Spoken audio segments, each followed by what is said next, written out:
হাতির পায়খানা থেকে তৈরি হয় বিশ্বের সবচেয়ে দামি কফি, যেটা বাংলাদেশে 1 কেজির দাম 2 লক্ষ টাকা। থাইল্যান্ডে হাতির পায়খানা থেকে এরকম বিশ্বের সবচেয়ে দামি কফিটা তৈরি হয়। একটু চিন্তা করে দেখেছেন?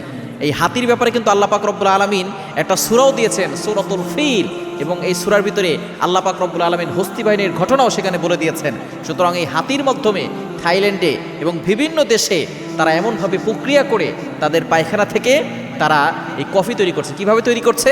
তারা কফির বীজটা হাতিকে খাওয়াচ্ছে, এরপরে তার পাকস্থলীতে গিয়ে সেই বীজটা পরিপূর্ণভাবে হজম না হয়ে যখন সেটা ভিতরে তার পাকস্থলীতে এনজাইম হয়ে এবং বিশেষ করে সেখানে সেটা এমনভাবে তৈরি হয় আস্তে আস্তে করে পায়খানার সাথে যখন সেটা বের হয় তখন পরিপূর্ণভাবে হজম হয় না, তখন তারা ওটাকে বের করে পায়খানা থেকে ওটা পরিষ্কার করে এরপর ওই বীজটাকে রোদে শুকিয়ে এরপরে ভালো করে রোস্ট করে এরপরে ওটাকে গুঁড়া করে তারপরে কফি বানায়। একটু চিন্তা করে দেখেছেন মানুষ কিভাবে এটা তৈরি করছে?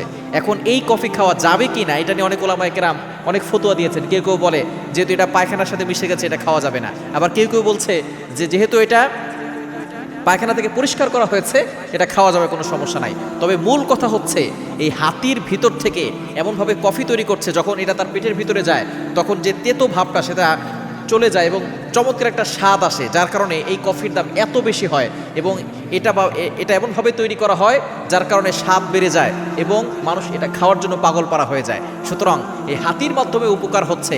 আল্লাহ পাক রব্বুল আলামিন নিজেই বলে দিয়েছেন, রব্বানা মা খালাকতা হাযা বাতিলা, দুনিয়ার ভিতরে কোনো কিছুই আল্লাহ পাক রব্বুল আলামিন অনর্থক সৃষ্টি করেন নাই। প্রতিটি জিনিস আল্লাহ পাক রব্বুল আলামিন মানুষের সেবার জন্য সৃষ্টি করেছেন।